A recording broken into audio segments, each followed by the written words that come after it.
जितनी भी हमारी चेष्टाएं हैं वो सुख शांति आनंद के लिए हैं। हमें सुख मिले, हमारा मन शांत हो जाए, हम आनंद में डूब जाएं, इसी चेष्टा से जितने भी धर्म अधर्म कार्य हो रहे हैं सब इसी से हो रहे हैं। जो अधर्म भी कर रहे हैं उनको बेचारे हैं, अज्ञानी हैं, उनको पता नहीं है, पर वो चाहते यही है कि यदि मैं ऐसा कर लूंगा तो मुझे सुख मिल जाएगा, मुझे शांति मिल जाएगी, मुझे आनंद मिल जाएगा। पर दिशा गलत है। दिशा है दुखालयम अशाश्वतम नाशवान की तरफ। चाह रहा है सुख और शांति, कभी नहीं मिलेगी। बहुत जन्म हो गए इसी की खोज करते हुए, नहीं मिला। पर लौकिक सुखों की तो साधारण भक्ति में ही ऐसी सामर्थ्य हो जाती है कि वो विषवत लगने लगते हैं, क्योंकि उनमें रस है नहीं। जो बेचारे अविद्या ज्ञान ग्रसित जीव हैं वही खोजते हैं विषयों में सुख।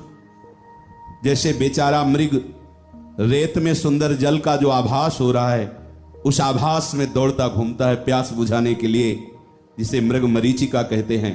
ऐसे ही बेचारा संतों से विमुख हुआ ज्ञानी जीव नाना प्रकार के भोगों में सुख शांति और अखंड आनंद खोज रहा है।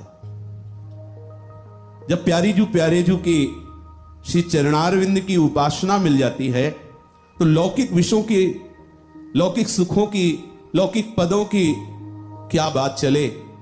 जो चरम अवस्था का वास्तविक सुख है, जगत में तो सुख है ही नहीं, लोक लोकांतर तो मायाकृत हैं, लेकिन जिसे हां सुख कहते हैं वो है मोक्ष सुख। समस्त साधनाओं का फल है जीवन मुक्त हो जाना।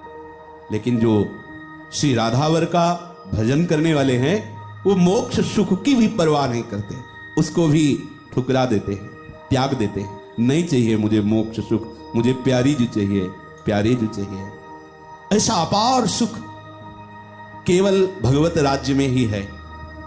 और उस भगवत राज्य की सुख वृत्ति प्राप्त करने के लिए महापुरुषों ने 5 भाव, जिसमें शांत भाव, दास्य भाव, सख्य भाव, वात्सल्य भाव और गोपी भाव, कांता भाव जिसे कहते हैं, इन सब सुखों से सर्वोपरि महासुख श्री प्यारी जू की किंकरी बनकर, दासी बनकर, सहचरी बनकर उपासना, सर्वोपरि उपासना, जो बहुत एकांतिक और प्रिया प्रीतम की अत्यंत कृपा से, रसिकों का संग और रसिकों की कृपा से इस उपासना का परिचय मिलता है। ये मेरा है ऐसा प्रिया प्रीतम उसे स्वीकार कर लेते। जब कोई ऐसे हो जाता है, हे श्यामा श्याम, मेरे में न कोई भजन है, न कोई साधन है, न बुद्धि है, न भक्ति है, हे प्यारी जू मुझ अधम को आप स्वीकार करो, आपके सिवा हमारा कोई नहीं, आप ही हमारे साधन हो, आप ही हमारे साध्य हो। हे लाडले, जैसे चाहो आप मुझे मिल जाओ,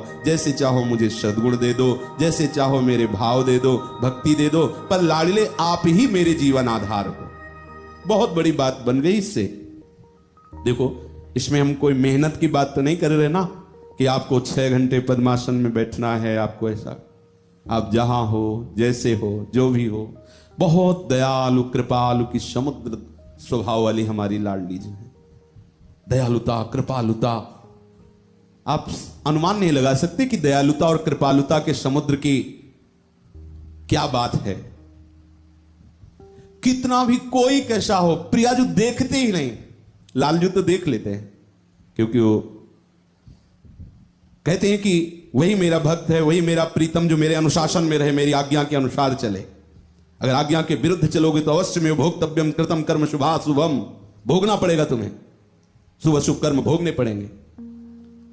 एक ऐसा दरबार है हमारी राधा किशोरी का, स्वामिनी जी का, बस हमारे माई श्यामा जी को राज, मेरी लाडली।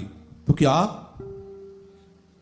अनंत अपराध यदि कोई कर ही नहीं सकता, अनंत अपराध, पर अगर हो जाते हैं तो लालजू महाराज अपने शासन विभाग को आदेश कर देते कि ये मेरी प्यारी जू का नाम जपने वाला, मेरी प्यारी जू की चरण दास्ता वाला है, इसलिए इसकी तरफ आंख उठा के न देखना कोई भी। क्योंकि जितना भी शासन साम्राज्य लोक लोकांतरों में है, अखिल लोकों के बादशाह है हमारे लालजू महाराज। अखिल लोक ब्रह्मांड नायक, अनंत कोटि ब्रह्मांड नायक सरकार है, पर हमारी प्यारी जू के प्रेम में बंधे हुए हैं। प्यारी जो कि प्रेम में बंधे हुए जो राधावर जो हैं, श्री ध्रुवदास जी कह रहे हैं बस इनका भजन करो, इनका भजन करो, मेरी बात मान लो और किसी कर्म धर्म में मत फंसो। समय नहीं अपने पास। हमारे कुल का ये धर्म है, हमारे जाति का ये धर्म है, हमारा ये आप जानते नहीं आप किस कुल के हो, किस जाति के हो, आप प्रभु के हो। सबका कुल प्रभु है, सबकी जाति हरि है, वहीं से हम सब प्रकट हुए हैं। हम सबके जनक, सबके मूल प्रभु हैं। गीता में स्वयं कह रहे हैं ऊर्ध्वमूल मधः शाखा मस्वत्थम प्राहुरव्ययम, मैं सबका मूल हूं, मैं सबका पिता हूं। मानो ये बात। ध्रुवदास जी कह रहे हैं और सकल धर्मनिको तू तजी। प्रायः सब जगह उपदेश शास्त्रों में मिलता है कि धर्म के अनुसार चलो, धर्मो रक्षति रक्षतः, धर्म की तुम रक्षा करो तो धर्म तुम्हारी रक्षा कर लेगा। लेकिन ध्रुवदास जी कह रहे धर्मों का तुम त्याग कर दो। ये बड़ी बात है, क्योंकि बहुत बड़ी जगह हमें पहुंचाया जा रहा है। जब कोई परमानंद की प्राप्ति के लिए चलता है तो यह आदेश हो ही जाता है। स्वयं भगवान कह रहे सर्वधर्मान परित्यज्य मामेकम शरणं व्रज, एक मेरी शरण ले ले, सब धर्मों का तू त्याग कर दे।